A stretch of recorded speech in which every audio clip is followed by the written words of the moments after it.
বিশ্বামিত্র বশিষ্ঠ 100 সন্তানকে, একটা নয়, পরপর 100 সন্তানকে মেরে দিচ্ছে। বলো স্বীকার করবে কিনা? বশিষ্ঠ স্বীকার করছেন না, তুমি এখনো ব্রহ্মর্ষি হওনি। ব্রহ্মা বলেন যতক্ষণ বশিষ্ঠ স্বীকার না করছে সমাজ তোমাকে মানবে না। বিশ্বামিত্র অনেক চিন্তা করে ভাবলেন একটা উপায় আছে, কি না, যদি বশিষ্ঠ না থাকে পৃথিবী, বশিষ্ঠকে মেনে দেওয়া যায়, তাহলে আর বাধা দেওয়ার কেউ নেই। একটা লোক যে আমাকে বাধা দিচ্ছে, ব্রহ্মটি স্বীকার করছে না, বশিষ্ঠকে মেরে দিলেই হবে। বিশ্বামিত্র বশিষ্ঠকে মারবার জন্য ব্রাহ্মণ খুঁজে, যজ্ঞ করব, বশিষ্ঠ নিধন যজ্ঞ।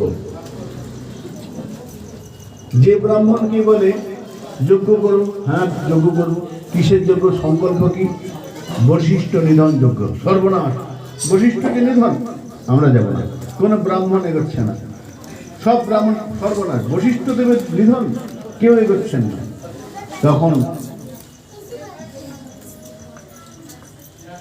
যখন কেউ এগোচ্ছে না, তখন একজন বলল, দেখুন বশিষ্ঠ নিধন যজ্ঞে কেউ কোনো ব্রাহ্মণ পাবে না, কেউ যাবেই না, বশিষ্ঠ ব্রহ্মর্ষি।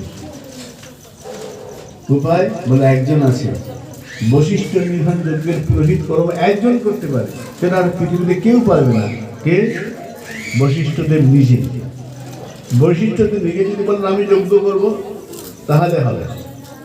বিশ্বামিত্র গিয়েছেন বশিষ্ঠের কাছে, গিয়ে বলছেন, হে বশিষ্ঠদেব, আমি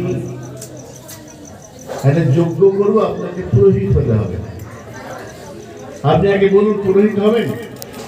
বশিষ্ঠ বলতে, আমি ব্রাহ্মণ, পুরোহিত হব, পুরোহিত হব। সত্যি হবেন? বলে হ্যাঁ। যজ্ঞ আরম্ভ হয়েছে, যজ্ঞে একটা করে আহত দিচ্ছেন, 1 2 3 4, বশিষ্ঠ দিয়ে যাচ্ছেন। বিশ্বামিত্র জানেন সংকল্প কি। বিশ্বামিত্র আহুতি দিচ্ছেন, বশিষ্ঠ দেওয়াচ্ছেন। যখন 106 আহুতি দিয়েছেন, ভগবান প্রকট হয়ে গেছেন। ভগবান বিষ্ণু হাত ধরে, বশিষ্ঠ কি করছো? তুমি জানো এই যজ্ঞটা কিসের যজ্ঞ? বশিষ্ঠ হাসছেন, আমি জানি তো। তুমি জানো তোমার মৃত্যু যজ্ঞ হচ্ছে, তোমার মৃত্যু কামনা করে এই যজ্ঞ হচ্ছে।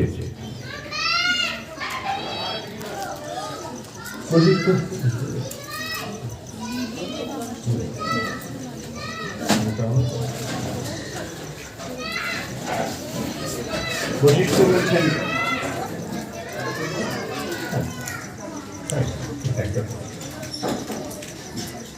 বশিষ্ঠদেব বলছেন, হে ভগবান, আমি জানি যখনই যজমান সংকল্প করে পুরোহিত জেনে যায় যজ্ঞের উদ্দেশ্য কি।